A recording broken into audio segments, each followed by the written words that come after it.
The Catholic Morning Show. Good morning, one and all. 16 minutes after the hour, and the Catholic Morning Show is grateful to have you. I'm Bo Bonner, your host. Deacon Mark Campbell filling in for Matt and co-hosting today. Ayden, Pugh, and Alexia Baker back there producing. We're glad you're all listening here on the Catholic Morning Show. In the second half of the show, we'll speak with Jarrett Wendt, co-founder of Built on Rock Parent Coaching. But right now, let's turn to our first guest of the day. Deacon Randy Kiel is the founder of Kardia Counseling. You, of course, hear him every week on Thursday, but every month we get a chance to have him talk, and we have him in the studio. Deacon Randy, thank you for coming on the Catholic Morning Show. Oh, wonderful to be here in person with you. What a joy. It is always a joy, and of course, we get to hear your voice so often, but we're always glad when we get to talk to you a little longer than the Thursday segment. And you have something big coming up, so let's hear what can people look forward to if they want more Deacon Randy Kiel. Yeah, the subtitle of what's coming up is called an evening of powerful positivity. And it's like, well, man, that sounds really good, but man, we got to learn how to live with that every day. But we have an event coming up at St. Mary of Nazareth on February 25th from 7 to 8:30 p.m. Called When Low Becomes Too Low. And that title is a paradox to an evening of powerful positivity because it sounds like our lows are so low, but we need to know how to bring positivity to our lows. And our lows means everybody. We all hit some lows internally inside. Isn't it interesting, Bo, that we have tools to measure the oxygen inside of our body. We have tools to measure the temperature inside of our body. We have tools to measure other things, but we don't yet have any effective tool for measurement of when our psychology and our psyche feels low inside. But we have a sense of how to grid that inside, but most often we've learned how to mask it.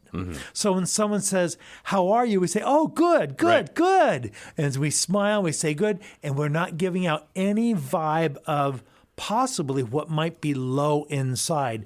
And low, we've learn for the most part how to manage our moods, our stresses, but they can become unmanageable and they can wear a person down in their ability to manage them. So we're going to look at strength building, tools, skill building on how to develop the strengths and ability to rise above some of the lows that we experience in life. Have you seen, I think this on the internet, it says a Midwestern translation device, and it would be like, "I'm good" means barely hanging on. Yes, like, yes. It's a nice day, the worst day they've ever had. Yeah. Yes. So, not only is this sort of a human impulse, but I mean, and it's actually, that's a joke, but there is cultural expectations too, that sometimes it's hard for us, maybe from this part of the country, maybe for men versus women. I mean, there's different cultural situations that sometimes make it hard to be honest with ourselves. And I mean, I know what you're not saying is to go around and loudly declare, how bad you're feeling at every moment, but it is something to say, what can we do to, okay, we have cultural mores, but to be honest when, like you said, low is too low to where it starts affecting those other social situations that we're trying to maintain by not talking about it. And our ability to sustain internally. We don't always bring that out socially. So we have a public persona, and that's that good. But what's inside our private persona? That's where the struggles live. And do we have a person that goes inside of that low with us? We need that person, and we need ourselves also to be aware and how to deal with that private persona that lives inside of each and every one of us. And I'd like to bring in a couple things about our spirituality here. Our spirituality is very internal and very personal, and we can make it public by our displays, but way internally, how am I? And Holy Spirit, how do I allow you to come in? And do you come in and minister to my lows, or do I try to keep my lows away from you? When I think of humility is never to be equated with low esteem. Low esteem is not humility. God gives us the esteem. When he created mankind, he said, "This is very good." Oh, may our prayer be to live unto that sense of very goodness in the privacy, in the personal sense of who I am. That's what he testified about us. We have a lot of, I take the word, I'm a wordy guy, you're a wordy guy, like take the word test, we see, oh, That's offering a witness. We're witnessing to something. We're not called to protest. We're called to testify. Everyone who's a disciple is called to be a testifier, one who witnesses, shares what he has witnessed to unto the world. That's discipleship. That's our life as a Christian every day. The witness comes from the very bowels of who we are inside, the essence of that personal side. So when our low begins to become too low, it's thwarting our ability to witness the fullness of who we are, to say, I am good, God is good, life is good. But when we become too low, we struggle in our mental health to be able to find that goodness. Right. I was talking at a men's retreat this weekend, and I was being theatrical maybe and saying, you're not allowed to hate yourself because Jesus Christ, who is the perfect judge, deemed you worthy to die for you. Right. Right? So like you are not allowed to hate yourself, right? I was trying to make this rhetorical point. But when we talk about lows of lows and depression and things like this, that starts to get into, and this is where we have to, like you said, like to have a self-awareness. It stops being that we're making a choice or that we're just merely ourselves going, oh, I'm not worth it, like a false humility. This becomes a difficulty, like you're saying, of even if mentally you can say, like, of course I shouldn't hate myself or something like this, but in that inward life, that it seems like that we can't escape that sort of idea. What do we do when we get that low of low, where even if we're trying to pick ourselves up out of the mud, it seems like there's something holding us back? I think of how often we live with different ideological statements of, I should be able to do this on my own. Right. I should never have to feel this low. Something's wrong with me if I don't. And we have a lot of shame messages we put upon ourselves. The stronger that shame message is, the more it's going to sink that low inside. If we express that shame message, those ideologies, to someone, sometimes, like a few weeks ago, I went through an illness, and before I knew how ill I was, I knew I was starting to physically feel low. And I made a call to my son. I said, hey, I just need to tell you right now. I just need to tell someone. I was alone at home. I just need to tell someone, I'm starting to feel really dark. He said, what do you mean? I said, I don't know what it is, but I feel like I'm going down. And honestly, 2 days later, I was down flat on the bed. I was just getting sick. I was getting sick with all the viruses that are around and such. And my oxygen got too low. My oxygen got to a level of deep, deep, deep concern. And we had to raise that. We had to get help for that. If we bring that into our mental health, who do we talk to? Who do we bring out and say, hey, I want to tell you, I'm starting to feel too low? Do we have the courage also within ourselves to recognize someone, say, I've noticed, how are you really doing beyond the public persona? Do we step into the zone with someone and say, beyond public, how are you personally doing? We want to be able to testify, be a witness with someone on how to raise them out of difficulty. We don't get out of our mental health difficulties alone. If we look at even an AA support system, people step in alongside.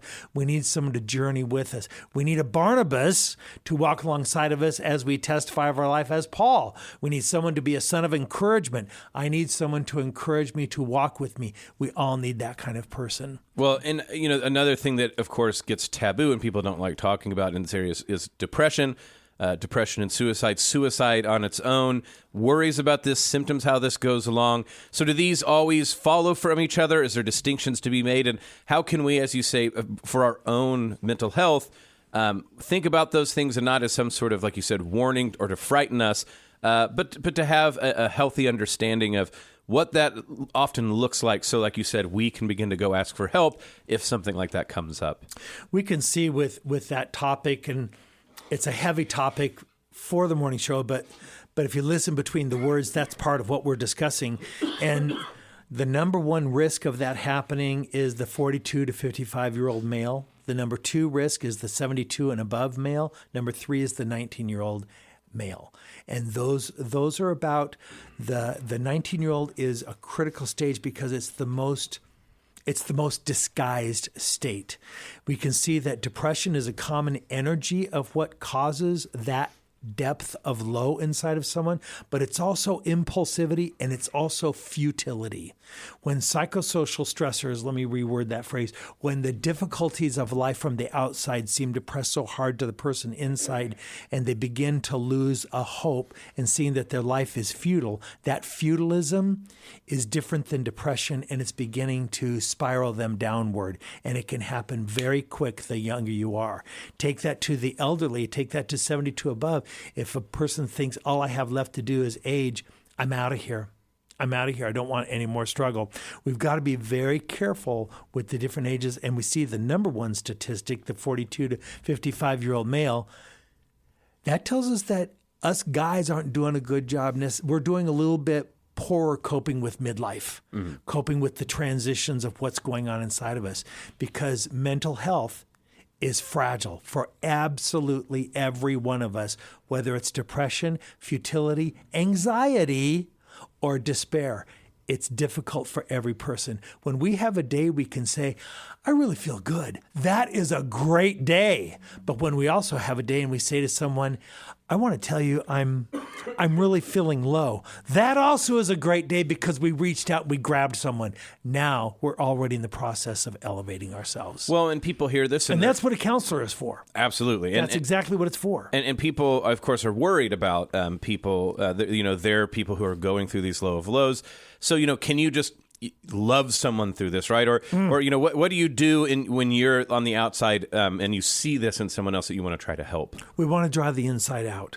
So loving, we know from St. Thomas Aquinas, is aspiring the goodness of someone else. We're working for the will our will is aligned for the sake of the good of the other. So let's activate that and say, I want to, whatever's on the inside, I want to draw that out and help that outside come out inside of you so that you're not living and dwelling and sinking inside of that. So that is a form of love, but it's not just about because my affections are so strong for you, you should feel better. Mm-hmm. Because I view you as a good person, you should feel good. That will never help a person. In fact, the height of those affections might further discourage the person. So we've got to be careful to separate the affections we have for someone with the aspirancy of what our love is actually doing for that person.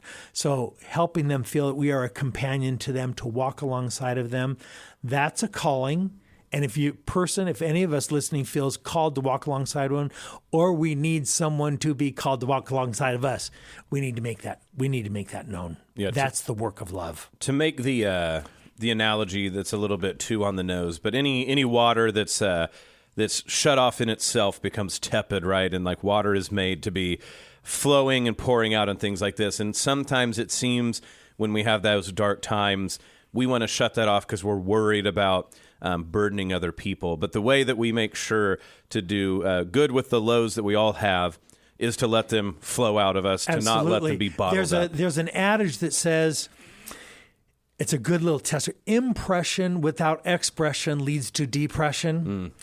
It can also lead to anxiety, but it doesn't rhyme as well. Whatever you're prone to. So impression without expression leads to depression. That's a little bit of the kind of the project we're going to be working on at St. Mary's when we're there on the topic of when low becomes too low. An evening of powerful positivity, just like our conversation today, but learning how to take that which experiences us to feel low and to help convert that over into the positive.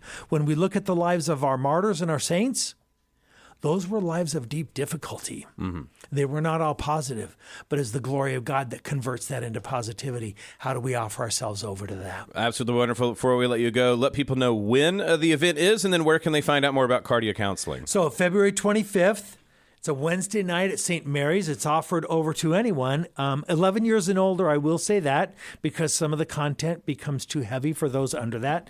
And I know it's going to be offered to the deanery. if that makes sense, to the churches that are also associated with St. Mary's, but also anyone's welcome to come. Anyone from the community is welcome to come. 7 o'clock in the sanctuary. We use the sanctuary as our safe place to bring our low on the outside. And I'm there from Kardia Counseling. Kardia Counseling can be at Kardia, Kardia counseling.com. Randy Kiel, and you can call us by phone or contact us on the website. Deacon Randy Kiel, always great to have you on Thursdays, but always great monthly to have you come on to the Catholic Morning Show here in the studio. Deacon Randy, thanks for coming on. Wonderful to be here. Thank you, Bo. Listen to the Catholic Morning Show weekdays at 7 a.m. Central on the Iowa Catholic Radio Network, iowacatholicradio.com, or the Iowa Catholic Radio app.